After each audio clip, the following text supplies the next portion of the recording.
Yes, day 7.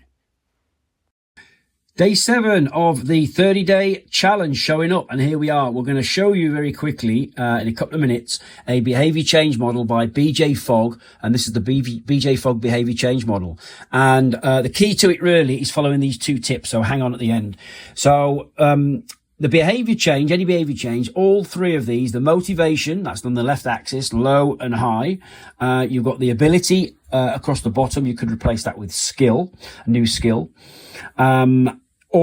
And the prompt, which is here, the prompts, good and bad prompts, and we want the good prompts. So behavior change, we need all these 3 working at the same time for us to effect the behavior change, which is the BMAP model.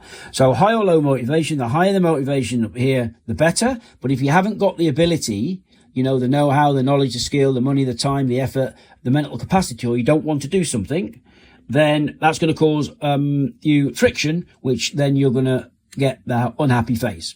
So you might be high motivated, but you might not be ready to go. You might not have thought about it. You might not have set realistic goals. You might not have no accountability. You might not have no coach or anything like that.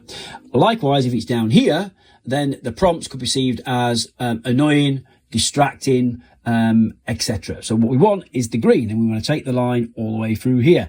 And what we do want to do is try to make it easy and simple along the bottom, and then a little bit of motivation, and then it'll take us in the right path to direction. And here's the 2 you've been waiting for. So the first one, I mentioned it, it's got to be easy to do. First rule of this behavior change model. And if it's too easy, you'll get bored, switch off, and it's not stimulating enough. That's why we need a little bit of resistance. Everything we do. So if it's learning, reading, writing papers, trying to make money, trying to create product services, get fitter, faster, stronger, new behavior change, quit something, start something, stop something, then we need to have this resistance. If you're not hitting this little friction and little resistance here, then you're not growing, you're not going to get through it, creating neural pathways.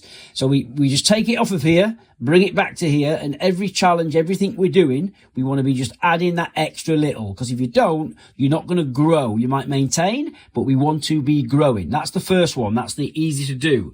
The second one is habit stack. So what we want to be doing is taking a current existing routine or habit, brushing your teeth, turning the kettle on. So let's say you want to start having a drink of water, glass of water before you caffeinate, before you do anything. So you would leave the prompt, i.e. a clue, a trigger for the behavior, something out to sort of trip you up, not literally. You leave a glass out.